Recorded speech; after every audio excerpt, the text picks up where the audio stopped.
जय श्री कृष्णा। आइए सुनते हैं आंवला नवमी की कथा। आंवला नवमी हर वर्ष कार्तिक मास की शुक्ल पक्ष की नवमी तिथि को मनाई जाती है।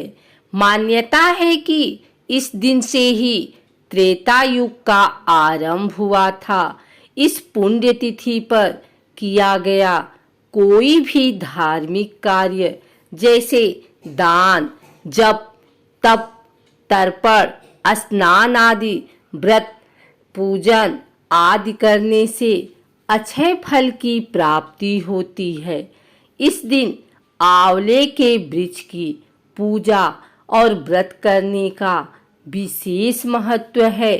इस व्रत को करने से संतान प्राप्ति और असाध्य रोगों का भी नाश होता है। ऐसी लोक आस्था है। मान्यता है कि इस दिन आंवला की पूजा करने से न सिर्फ जीते जी बल्कि मृत्यु के बाद भी काम आता है। आइए जानते हैं इस दिन का क्या महत्व है। मान्यताओं के अनुसार कार्तिक मास की शुक्ल पक्ष की नवमी तिथि से लेकर पूर्णिमा तिथि तक भगवान विष्णु आंवला के वृक्ष में निवास करते हैं। इसलिए इस दिन आंवले के वृक्ष की पूजा का विशेष महत्व है। इस वृक्ष की पूजा करने से अखंड सौभाग्य, आरोग्य, संतान प्राप्ति और सुख वृद्धि की प्राप्ति होती है। माना जाता है कि आंवला भगवान विष्णु का प्रिय फल है।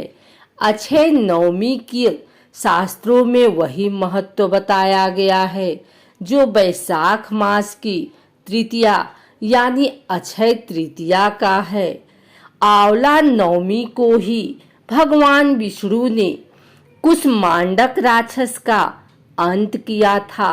राक्षस के अंत के बाद उसके रोम से कुष्मांडक बेल हुई थी। इसी कारण आंवला नवमी के दिन कुष्मांड का दान करने से उत्तम फल की प्राप्ति होती है। इसलिए इस दिन को धात्री तथा कुष्मांडा नवमी के नाम से भी जाना जाता है। इस दिन किए गए शुभ कार्य अच्छे फल देते हैं, अर्थात कभी भी शुभ फलों की कमी नहीं होती है। इस दिन वृंदावन की परिक्रमा का प्रारंभ भी होता है। नवमी की पूजा करने से भगवान विष्णु और भगवान शिव की कृपा प्राप्त होती है। इसके पूजा के पीछे एक पौराणिक कथा भी मिलती है। कथा के अनुसार एक बार माता लक्ष्मी पृथ्वी लोक पर भ्रमण कर रही थी। तभी उनके मन में नारायण और भगवान शिव की पूजा अर्चना करने की कामना उत्पन्न हुई, जिसके बाद उनके मन में विचार आया कि कैसे एक साथ दोनों की पूजा की जा सकती है। तब भगवान नारायण ने बताया कि तुलसी और बेल की गुणवत्ता वाले आंवले के पेड़ की पूजा करने से दोनों की पूजा का शुभ फल प्राप्त होता है।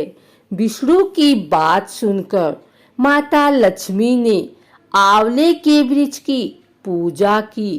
पूजा से प्रसन्न होकर भगवान विष्णु ने नारायण रूप में और महादेव दोनों एक साथ प्रकट हो गए, जिसके बाद माता लक्ष्मी ने आंवला के पेड़ के नीचे भोजन तैयार किया, जिसको विष्णु जी और शिव जी दोनों ने भोग लगाया।